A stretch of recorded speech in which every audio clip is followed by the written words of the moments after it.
because the power of our stories, we've always known that the way people respond best in any kind of social change movement is if there's a one-on-one connection, if there's a personal connection, if there's a heart connection.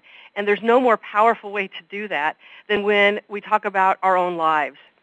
So the stories that you're going to be a part of telling, the systems that you're going to learn for telling those stories will change the world. Whether you're talking about a one-to-one conversation or whether you're talking about speaking to the entire nation, you make better connections with people by making your point through stories than by making it through abstract concepts or by making it through arguments about principle. That if you can find a story that embodies the point that you want to make, you make a much better connection with people. You do that because people find stories more interesting.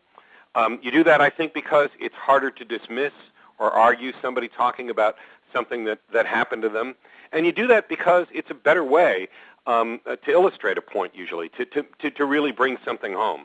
So in almost any conversation about change that you want to make, stories are the best way to begin the conversation. They're not the only thing to talk about. It is important to talk about principles, to talk about arguments, but stories are usually the best way in. Really, like storytelling within our communities is really important in order to feel like we're connected to other people and that we are not alone, and that storytelling has the amazing effects of working on every level of improving our quality of life as LGBTQ people of faith and LGBTQ people in general. But the power of coming out and sharing our stories is something that has only gotten more powerful as the years have gone on.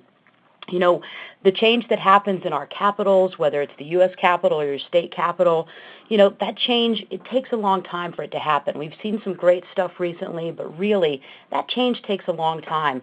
But what we know and what we feel and what we can touch is the change that happens when we educate other people, when we have a conversation at the water cooler, at the time clock, at the cafeteria, or if we take the time to create a video and reach out to people on the interwebs. You know, I'm not sure if anybody's mentioned it yet, but the most effective educational tool we've got is sharing our stories. And one of the great things that we have available to us now is this amazing technology, whether it's tweeting, whether it's Facebook, whether it's YouTube. We have the ability to share our stories with lots of people that might not otherwise hear them, people that we might not otherwise get a chance to have a conversation with.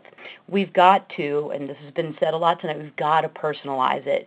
And so in creating videos, you know, whether it's you telling your story, whether it's you, maybe you could do a skit with a friend about what happens when hate crimes are not recognized by the local law enforcement agencies. You could you can use cartoons, you can use comics to express those real life situations of people whose lives are affected by this lack of equal protection.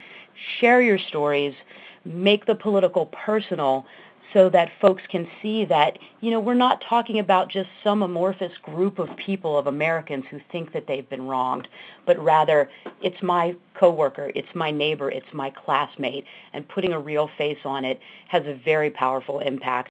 The telling of our stories, the sharing of our stories is extraordinarily important, but there are new demands because of the new platforms that we're on.